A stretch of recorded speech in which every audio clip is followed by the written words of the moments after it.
que ça veut même dire que l'Ancien Testament doit être compris à la lumière Absolument.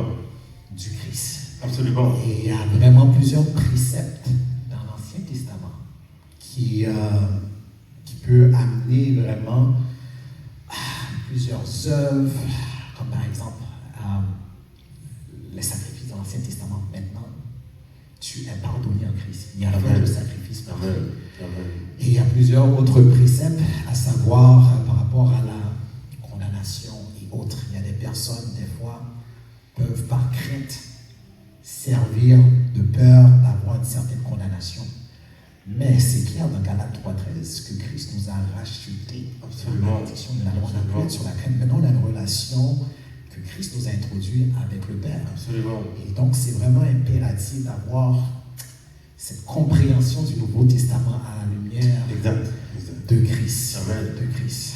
Et d'ailleurs, même si je crois que l'Ancien Testament était l'ombre des choses à venir, alléluia, en physique, l'ombre est toujours une image moins claire, moins lucide, c'est causé par le blocage des rayons du soleil, alors que l'image qui est Christ est toujours plus claire que l'ombre. Amen. Parce que c'est vraiment par réflexion que l'image est produite. Donc, vraiment, qu'on puisse vraiment avoir un autre niveau de compréhension et ainsi d'amour pour servir Dieu et non être sous les préceptes de la loi. Amen. Donc, ici, d'un point, la Bible, qui est tout entière, est sous vraiment est un livre axé sur Christ. Exact. Et si je peux faire un commentaire de plus, quand on parle que la Bible est vraiment christocentrique, même Dieu, quand il parle de Jésus, vous savez, à la transfiguration, il a dit, celui-ci est mon fils.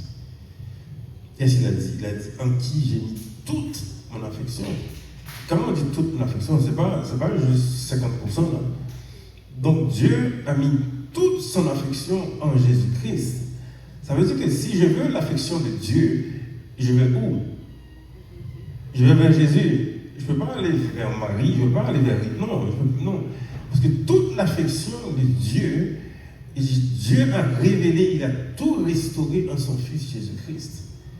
Donc Dieu, il a vu la destruction dans ce monde, le péché, il a pris tout, il a mis ça en son Fils. C'est pour ça que Jésus a dit, nul ne vient au Père que par moi. C'est en lui, c'est Jésus qui a tout. Le Père a tout mis en lui. Excellent, très bien. Maintenant, ça c'est la manière qu'on doit lire la Bible, qui est un livre christocentrique. Et maintenant, allons un peu plus profondément. Jacques 1,22 déclare que mettez en pratique la parole. Nous sommes appelés à être des croyants qui appliquent les principes. Maintenant, comment, tangiblement, concrètement, pouvons-nous appliquer cette révélation? Un croyant, un chrétien peut appliquer cette révélation dans son quotidien. Concrètement, ça va être un résumé peut-être par rapport à ce que je dis. Il faut commencer par la prière. Tantôt, l'exemple que j'ai donné par rapport à cet homme qui était complètement perdu, qui allait tuer quelqu'un, qui finalement qui a fait une prière très simple.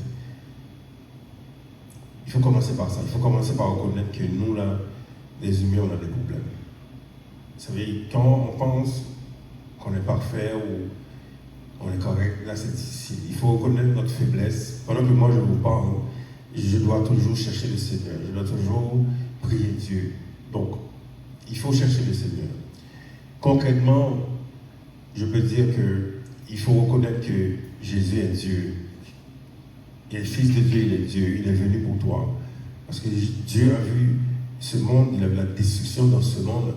Il a envoyé son Fils afin que personne ne périsse et qu'on reçoive Jésus, qu'on reçoive la vie éternelle en Dieu. Concrètement, eh bien, c'est comme ça qu'on doit reconnaître Jésus comme le Sauveur.